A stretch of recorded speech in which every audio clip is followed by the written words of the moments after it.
In a world of long development cycles and leading studios not wanting to experiment and try new things, it can be hard for people who look to video games for entertainment to, well, entertain themselves.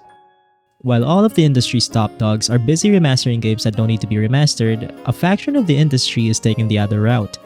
They keep on creating in search of mastery and innovation, producing some of the best games of the past decade. Yes, I'm talking about indie games.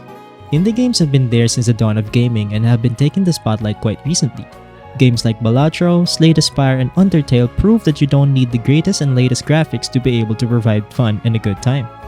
Games like Outer Wilds, Disco Elysium, and Omori show that a gripping story can come from outside of big studios with their huge team of writers. Now, I'm not putting the AAA games industry down. Games like The Last of Us and Ghost of Tsushima are great games, don't get me wrong. But sometimes it misses the rawness and the humanity a single game dev like Toby Fox delivers with Undertale. As someone who works as a games journalist, there are times that I get blindsided by an indie game since I've been focused on playing the games that lead the industry. Quite recently, I found myself losing sleep to Balatro the moment it came out on mobile. In fact, this video is inspired by Balatro. I found myself thinking, how can such a simple game give me so much fun? Then it dawned on me that the answer to that question was because it was an indie game.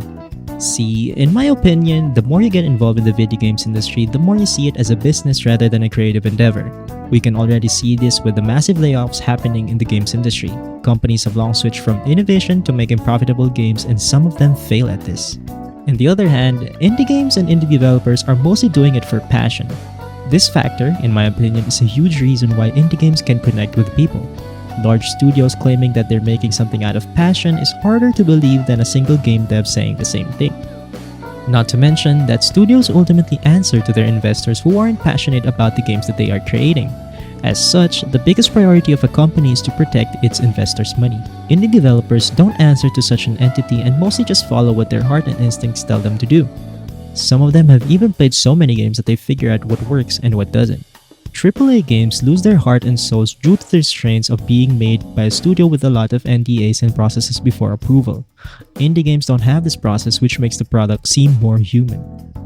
Too much polish is a thing in video games in my opinion. This mostly happens when AAA games make it seem like you're not really playing the game but just watching things happen.